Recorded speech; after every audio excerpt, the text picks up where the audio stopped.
وَيَرْزُقُهُ مِنْ حَيْثُ لَا يَحْتَسِبُ، اور وہ اس کو وہاں سے دیتا ہے جہاں سے اس کو گمان بھی نہیں ہوتا۔ تو تقوی اور توکل اگر یہ نصیب ہو جائیں تو یہ من کی پاکیزگی کا ذریعہ تو ہے ہی ہیں، اس سے رزق میں بھی کچھ شادیاں پیدا ہوتی ہیں اور خزانہ غیب سے اللہ تعالی رزق عطا فرماتا ہے۔ رزق کی برکت کا ایک بہت بڑا ذریعہ شکر ہے، شکران نعمت۔ جب ہمیں نعمتیں ملتی ہیں تو ان پر اللہ کا شکر ادا کریں تو اس کا عملی نتیجہ یہ ہے کہ پھر ہمیں برکتیں نصیب ہوں گی۔ فرمایا لئن شکرتم لازیدنکم، اگر تم اس کی نعمتوں کا شکر ادا کرو گے تو وہ تمہیں اور زیادہ عطا فرمائے گا۔ اس نے ہمیں جو نعمتیں عطا کی ہیں اتنی زیادہ ہیں کہ ہم ان کو شمار بھی نہیں کر سکتے۔ فرمایا گیا کہ اگر ان کی نعمتوں کو تم گننا چاہو تو گن نہیں سکتے ہو۔ تو اس نے ہماری ضروریات کو پورا کیا ہے۔ جو سب سے زیادہ ہماری ضرورت، مادی ضرورت ہے اس دنیا کے اندر، وہ آکسیجن ہے، اور وہ کسی کو آکسیجن کا سلنڈر اپنے ساتھ نہیں رکھنا پڑتا۔ اللہ تعالیٰ نے اس کی اتنی فراوانی کی ہوئی ہے کہ جہاں بھی جائیں اس کو تازہ آکسیجن میسر ہے۔ تو یہ جتنی زیادہ ضروری تھی اس قدر ہی زیادہ فراواں ہمارے لیے رکھی گئی ہے۔ اگر ہمیں آکسیجن خریدنی پڑتی تو ایک آدمی کو ایک دن میں کتنے سلنڈر چاہیے تھے، اور پھر کس قدر زندگی میں دقت اور مشقت آ جاتی۔ اس کے بعد دوسری چیز جو ہمیں چاہیے وہ ہے پانی۔ آکسیجن کے بعد پانی کے بغیر ہم زیادہ دیر نہیں اپنے آپ کو برقرار رکھ سکتے، حتیٰ کہ ایک خاص مدت تک پانی نہ ملے تو موت واقع ہو جاتی ہے۔ تو پانی کو بھی فراواں رکھا گیا ہے۔ آسمان سے بھی پانی برستا ہے، زمین سے بھی پانی نکلتا ہے، چشموں سے بھی پانی پھوٹتا ہے، برف بھی پگھلتی ہے، دریا بھی بہتے ہیں۔ تو اللہ نے اس کے لیے بہت سارے اسباب رکھے ہیں تاکہ ہم پانی سے محروم نہ رہیں۔ تیسری چیز ہماری ہے خود کی چیزیں، کھانے کی چیزیں جو ہماری ضروریات ہیں۔ تو وہ بھی دن میں کم از کم ایک مرتبہ تو ہمیں ضروری چاہیے، اور صحت کو اچھا رکھنے کے لیے 2 مرتبہ چاہیے۔ اس کے لیے تھوڑا سا تردد کرنا پڑتا ہے، محنت کرنی پڑتی ہے۔ اس کے بعد پھر ہماری رہائشی ضرورتیں ہیں، ہمارے لباس کی ضروریات ہیں۔ تو جتنی ضرورت زیادہ اہم ہے ہماری، اس قدر ہی اس کا حصول آسان رکھا گیا۔ اور اللہ تعالیٰ نے ہماری یہ ضرورت آکسیجن ہے، اس کو اپنی جناب سے اتنا فراواں کر دیا کہ ہمیں اس کے لیے کوئی مشقت نہیں اٹھانا پڑتی۔ جس طرح ہمیں کھانے کے لیے تردد کرنا پڑتا ہے، پہلے اس کو کماؤ، پھر گھر لاؤ، پھر اس کے بعد اس کی تیاری کے مراحل ہیں، اگر یہ سب کچھ آکسیجن کے لیے ہمیں کرنا پڑتا تو زندگی کتنی کٹھن اور کتنی مشکل ہو جاتی۔ تو یہ اس کی کرم نوازیاں ہیں کہ اس نے ہمارے لیے اس کو آسان رکھا ہے۔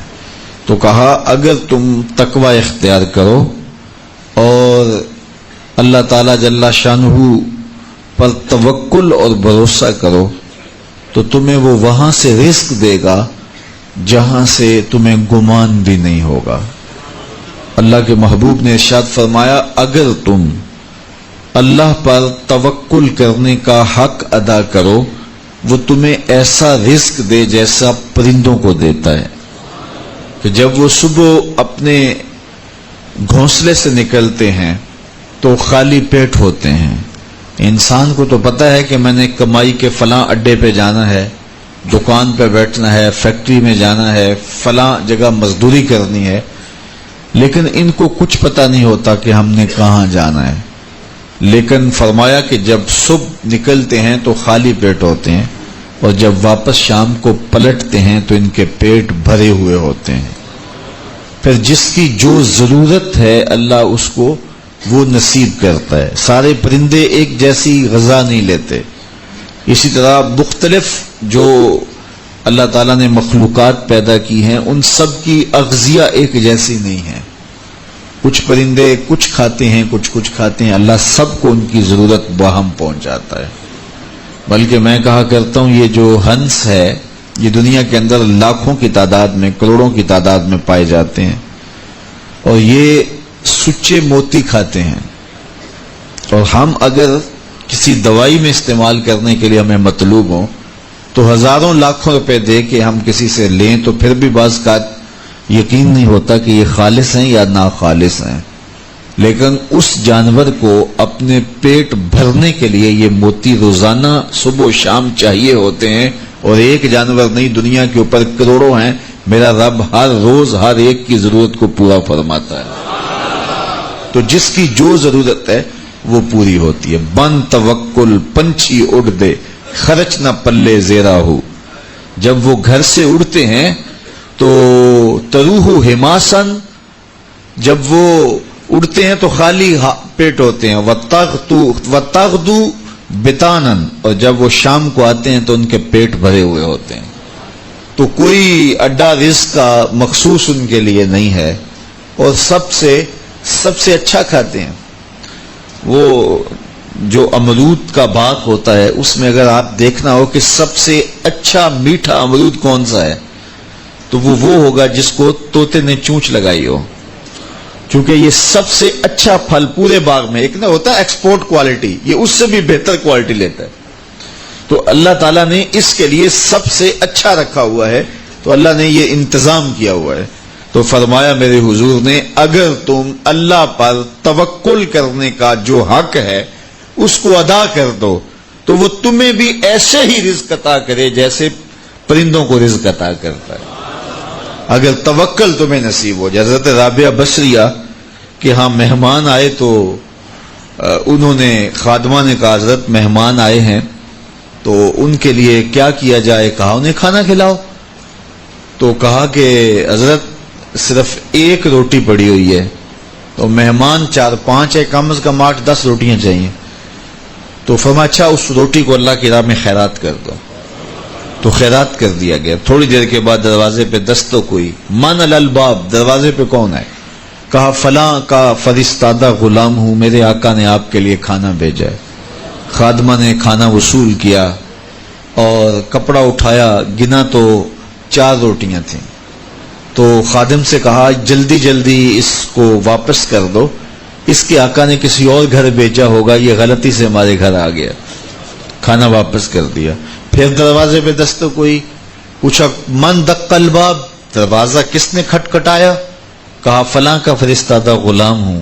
خادمہ نے کھانا وصول کیا, حضرت رابعہ نے کپڑا اٹھایا تو گنا تو 6 روٹیاں تھیں. کہا اس کے آقا نے کسی اور ہاں بھیجا ہوگا, یہ غلطی سے ہمارے گھر آ گیا. کھانا واپس کر دیا. پھر دروازے پہ دستک ہوئی تو پوچھا دروازے پہ کون ہے؟ کہا فلاں آقا کا بھیجا ہوا غلام ہوں, اور انہوں نے کہا یہ کھانا حضرت رابعہ کو دے کے آنا ہے. تو خادمہ نے وصول کیا, حضرت رابعہ نے کپڑا اٹھایا, گنا تو 10 روٹیاں تھیں.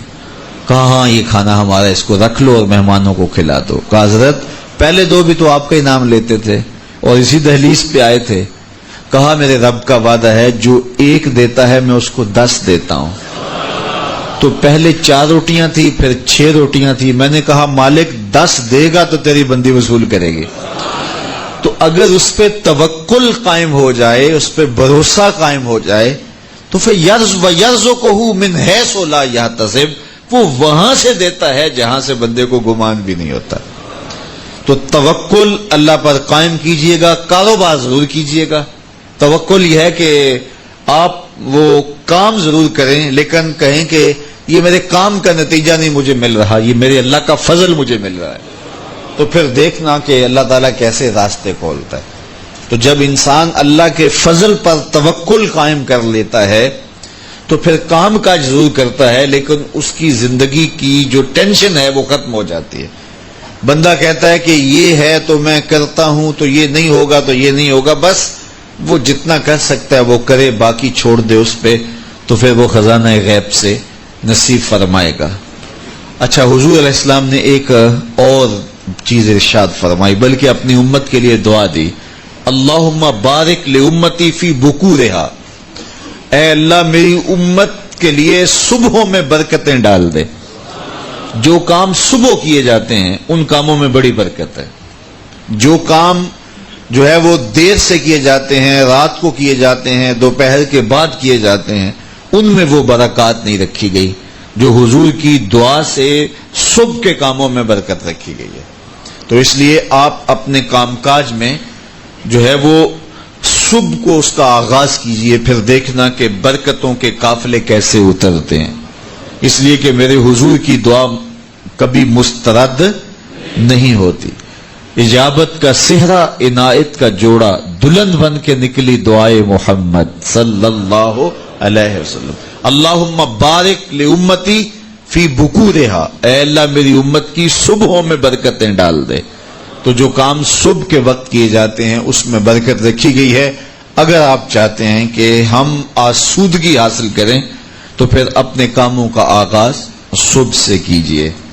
اللہ اکبر، اس کی برکات آپ کو نصیب ہوگی۔ اور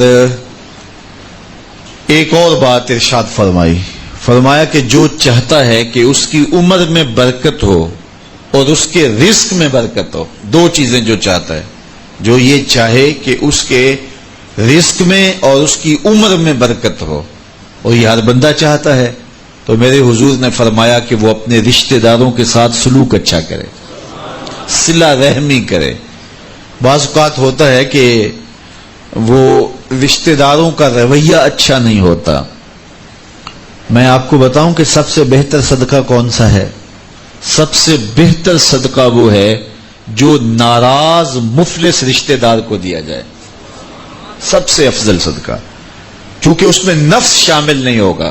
بندہ کہے گا آپ شریکوں کو دیں، یہ پہلے ہمارے مخالف اور کھڑے ہو جائیں گے، لیکن وہ کسی وجہ سے وہ ہو مجبور گئے، مفلس ہو گئے، تو جو مفلس مجبور ناراض رشتہ داروں کو صدقہ دیا جائے اس میں نفس درمیان میں کھڑا نہیں ہوتا، تو وہ صدقہ اللہ کو بڑا محبوب ہے اور وہ سیدھا سیدھا قبول ہوتا ہے۔ تو جو یہ چاہے کہ میری عمر زیادہ ہو اور میرے رزق میں برکتیں ہوں، تو میرے حضور نے ارشاد فرمایا کہ وہ کیا کرے، وہ اپنے رشتہ داروں کے ساتھ اچھا سلوک کرے۔ صلہ رحمی کی تلقین کی گئی، اس سے آسودگی بھی نصیب ہوتی ہے اور یہ ایک اچھے معاشرے کی تشکیل کی ضمانت بھی ہے، اور اس سے رزق اور عمر میں برکتیں بھی نصیب ہوتی ہیں۔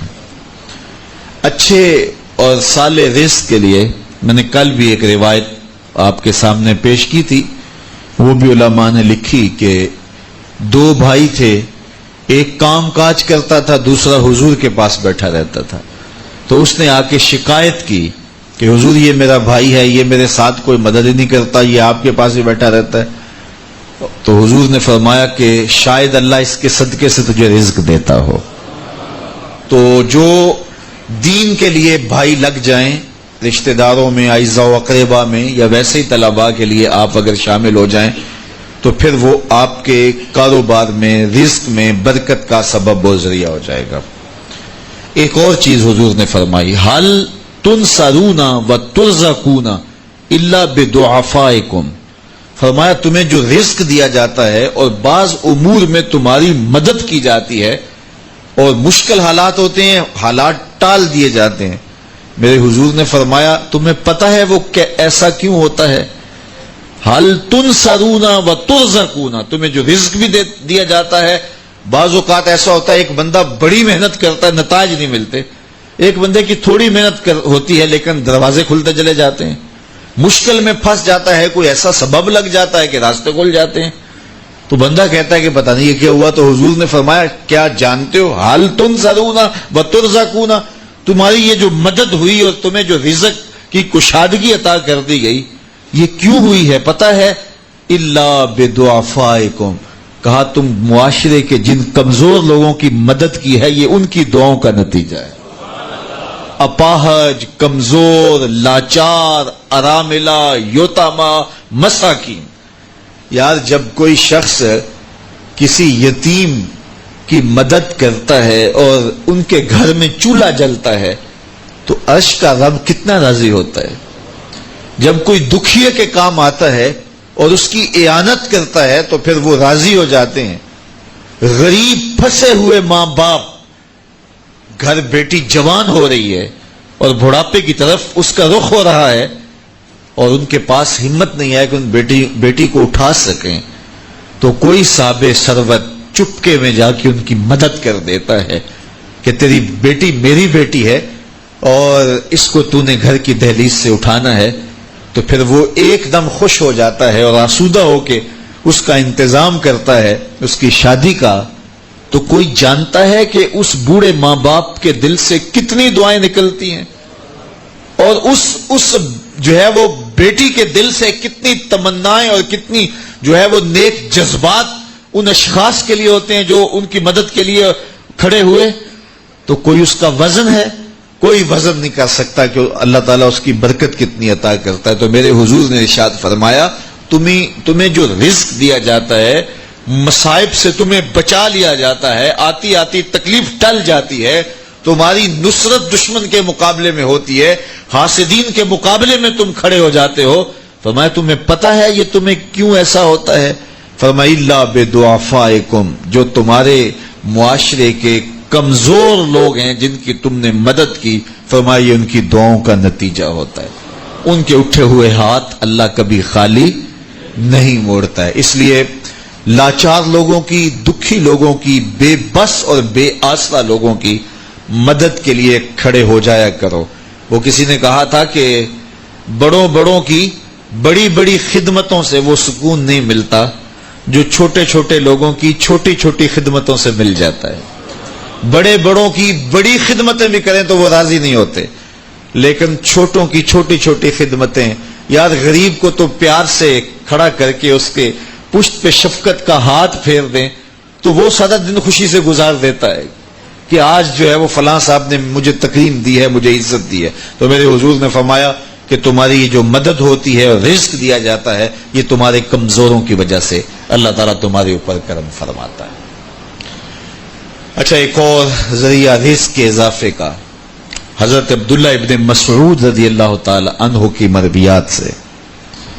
یہ حضرت عبداللہ ابن مسعود جلیل القدر صحابی ہیں.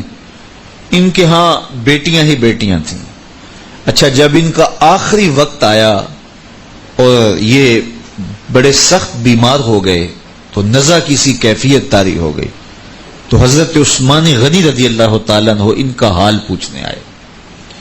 تو جب حال پوچھا، بیٹھے، گفتگو ہوئی، واپس چلنے لگے تو حضرت عثمان غنی نے اشرفیوں کی 2 تھیلیاں نکال کے حضرت عبداللہ ابن مسعود کو پیش کی. تو انہوں نے کہا کہ مجھے تو اس کی ضرورت نہیں ہے، میں تو اس دنیا سے جا رہا ہوں، تو یہ مجھے کیوں دے رہے ہیں؟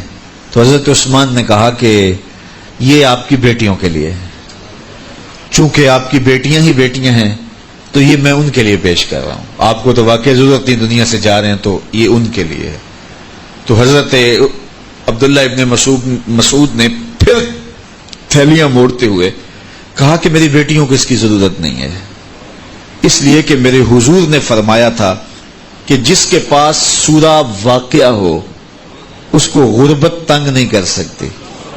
تو میری بیٹیاں رات کو سونے سے قبل 1 مرتبہ سورہ واقعہ ضرور پڑھتی ہیں، اس لیے تم میری بیٹیوں کے بارے پریشان نہیں ہونا. اللہ کے فضل سے انہیں غربت تنگ نہیں کرے گی، ان کے پاس سورہ واقعہ جو موجود ہے. تو یہ کسی ایسے ضرورت مند کو دو جس کے پاس سورہ واقعہ نہیں ہے.